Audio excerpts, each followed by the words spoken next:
Hey everyone, तो कैसे हैं आप सब। एक कहावत तो आप लोगों ने ज़रूर सुनी होगी कि जो पैसा होता है वो कई प्रॉब्लम्स का और उन प्रॉब्लम्स के सॉल्यूशन का कारण होता है। और ये कहावत हमारे आज के केस से परफेक्टली सूट करती है। तो जो आज हम सुप्रीम कोर्ट का केस डिस्कस करने जा रहे हैं वो सिंपली रिलेटेड है ऑफेंस ऑफ क्रुएलिटी से। अब अगर मैं बात करूं ऑफेंस ऑफ क्रुएलिटी की, तो क्रुएलिटी इंडियन पीनल कोड के कुछ ऐसे इंपॉर्टेंट ऑफेंसेस में से एक है जो कि काफी वेटेज रखता है आपके एग्जामिनेशंस में आने की। तो हर एक चीज को हमेशा की तरह आप लोगों के सामने क्रिस्टल क्लियर किया जाएगा, वीडियो पूरा देखिएगा। हमेशा की तरह सबसे पहले इस केस का नाम देख लेते हैं। जैसा कि आप सब देख सकते हैं, शोभा रानी वर्सेस मधुकर 1988। देखिए, ये केस थोड़ा पुराना जरूर है, लेकिन ये केस ऑफेंस ऑफ क्रुएलिटी के कई डिफरेंट डायमेंशंस को हमारे सामने रखता है। इस केस के रिगार्डिंग कुछ फैक्ट्स भी डिस्कस कर लेते हैं। जैसा कि आप सब देख सकते हैं, ये है मधुकर और ये है शोभा रानी। अब मधुकर और शोभा रानी हस्बैंड और वाइफ होते हैं। जैसा कि आप सब देख सकते हैं, शोभा रानी के जस्ट नीचे मैंने पिटिशनर मेंशन किया है। अब इन्होंने किस तरह की पिटीशन डाली थी वो आगे केस जैसे जैसे मैं प्रोसीड करूंगा आपको उस चीज के बारे में पता लगेगा। शोभा रानी के द्वारा पिटीशन डालने का कारण कहीं ना कहीं इस स्टेज से शुरू हो जाता है। जैसा कि आप सब देख सकते हैं, इस स्लाइड में मधुकर है, मधुकर के फादर हैं, मधुकर की मदर हैं और मधुकर के ब्रदर हैं। ये सारे शोभा रानी के इन लॉज मिलकर शोभा रानी को क्रुएलिटी और हरासमेंट फेस करवाते हैं। तो इसी कंटिन्यूअस हरासमेंट और क्रुएलिटी के बाद शोभा रानी डिसाइड करती हैं कि वो एक डाइवोर्स पिटीशन फाइल करेंगी, जिसके अकॉर्डिंग वो डाइवोर्स ले लेंगी मधुकर से। अब यहाँ डाइवोर्स के कुछ ग्राउंड्स हैं, मतलब कुछ ग्राउंड्स के बेसिस पर एक इंडिविजुअल अपने पार्टनर से, जो कि उसका पार्टनर है फ्रॉम द मैरिज, उससे यहाँ डाइवोर्स ले सकता है। सबसे पहला, जैसा कि आप सब देख सकते हैं, बायगैमी। देखिए, मान लीजिए मेरी वाइफ है, मेरी वाइफ जिंदा है, लेकिन मैं अपनी वाइफ के जिंदा रहते रहते किसी और औरत से शादी कर लेता हूं। ये चीज है बायगैमी। अब ये चीज पनिशेबल है under section 494 of Indian penal code. दूसरा है एडल्ट्री। मान लीजिए कोई पर्सन है, उसकी वाइफ है, उसकी वाइफ के साथ में सेक्सुअल रिलेशनशिप एस्टैब्लिश कर लेता हूं, तो ये चीज एडल्ट्री में काउंट होगी, जो कि कवर्ड होती है section 497 of Indian penal code में। तीसरी है क्रुएलिटी, जो कि हम आगे अभी डिस्कस करने वाले हैं उसका सेक्शन। फोर्थ है डेसर्शन। देखिए, अगर हस्बैंड एंड वाइफ 2 साल या उससे ज़्यादा के लिए एक दूसरे से सेपरेट रह रहे हैं, बिल्कुल अलग रह रहे हैं और उनके बीच सेक्सुअल इंटरकोर्स नहीं हुआ है, तो इस चीज़ को कहते हैं डेजर्शन।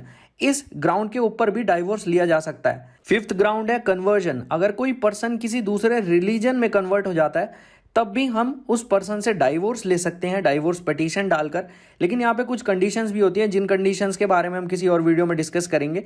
6th आता है यहाँ पे लेप्रोसी, 7th आता है वेनेरियल डिसीज। अब इन दोनों डिसीज के बेसिस पर भी हम अपने पार्टनर से डाइवोर्स ले सकते हैं। 8वां है प्रिज्यूम डेथ, जो कि काफी इंपॉर्टेंट है। मान लीजिए एक पर्सन को 7 साल या उससे ज्यादा टाइम के लिए देखा नहीं गया है, ना ही उसके बारे में सुना है आपने किसी से, मतलब वो सिर्फ गायब ही है, कुछ पता ही नहीं है उसके बारे में। लेकिन यहाँ कंडीशन ये है कि मिनिमम 7 साल के लिए वो डिसअपियर होना चाहिए, ना उसके बारे में सुना होना चाहिए, ना उसे देखा होना चाहिए। तब इस सिचुएशन में भी हम अपने पार्टनर से डाइवोर्स ले सकते हैं। 9th है रेनेंसिएशन फ्रॉम द वर्ल्ड। रेनेंसिएशन का मतलब एक पर्सन सब कुछ त्याग चुका है, सन्यासी बन चुका है, तब उस सिचुएशन में भी उस पर्सन से डाइवोर्स लिया जा सकता है। तो जैसा कि हमने इस केस के फैक्ट्स डिस्कस करते टाइम ये जाना था कि शोभा रानी को क्रुएलिटी, हरासमेंट का सामना करना पड़ा। अब क्रुएलिटी यहाँ पे section 498A of Indian penal code में कवर होता है, जो कि काफी इंपॉर्टेंट ऑफेंस है। चलिए इस सेक्शन को भी डिस्कस कर लेते हैं। जैसा कि आप सब देख सकते हैं, section 498A of IPC husband और relative of husband of a woman subjecting her to cruelty के बारे में बात करता है। सिंपली ये सेक्शन ये कहता है कि एक वुमन को क्रुएलिटी का सामना करना पड़ा है उसके हस्बैंड या उसके हस्बैंड के रिलेटिव्स की वजह से। अब इसकी लैंग्वेज भी देख लेते हैं। Whoever being the husband or the relative of the husband of a woman subjects such woman to cruelty shall be punished with imprisonment for a term which may extend to 3 years and shall also be liable to fine। मतलब अगर एक wife का husband या उस husband के relative woman को cruelty देते हैं, अत्याचार करते हैं वुमन पे, तब उस हस्बैंड को और उस हस्बैंड के रिलेटिव्स को, जो कि क्रुएलिटी दे रहे हैं वुमन को, उन्हें पनिश किया जाएगा इम्प्रिजनमेंट से, जो कि एक्सटेंड हो सकती है 3 साल के लिए, और उस हस्बैंड और उन रिलेटिव ऑफ हस्बैंड को फाइन भी देना पड़ सकता है। अब इसकी एक्सप्लेनेशन बहुत ज़्यादा इंपॉर्टेंट है, तो इसको आप खासकर ध्यान से समझिएगा।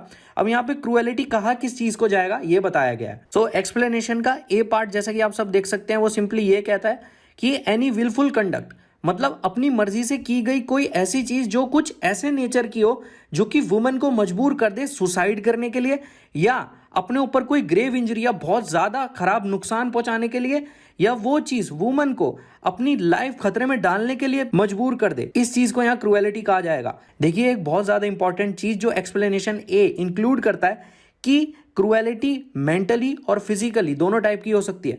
ज़रूरी नहीं कि अगर वुमेन पर कोई इंजरीज या कोई बर्न्स या किसी ऐसी चीज़ के निशान नहीं है तो उस पर क्रूएलिटी नहीं हुई है। मेंटली भी अगर आप वुमेन को हरास कर रहे हैं, उसको क्रूएलिटी दे रहे हैं, तब वो भी काउंट होगी under the ambit of cruelty which is covered under section 498A of IPC. Explanation be simply ये कहता है कि किसी वुमेन को हरासमेंट देना, और वो हरासमेंट कुछ इस तरीके से दी जा रही है जिससे वुमेन को कोहर्स किया जाए। अब कोहर्सिंग का मतलब यहाँ पे होता है वुमेन को डराना, धमकाना, थ्रेटन करना। अब हरासमेंट वुमेन को कोहर्सिंग करने के लिए दिया जा रहा है या किसी ऐसे पर्सन को जिससे वो वुमेन रिलेटेड है, या तो उसको हरास किया जा रहा है। अब ये हरासमेंट दी क्यों जा रही है? जिससे कोई अनलॉफुल डिमांड, कोई ऐसी डिमांड जो कि एक्सेप्टेबल नहीं है, वो पूरी हो पाए। अब वो अनलॉफुल डिमांड किसी भी चीज़ की हो सकती है।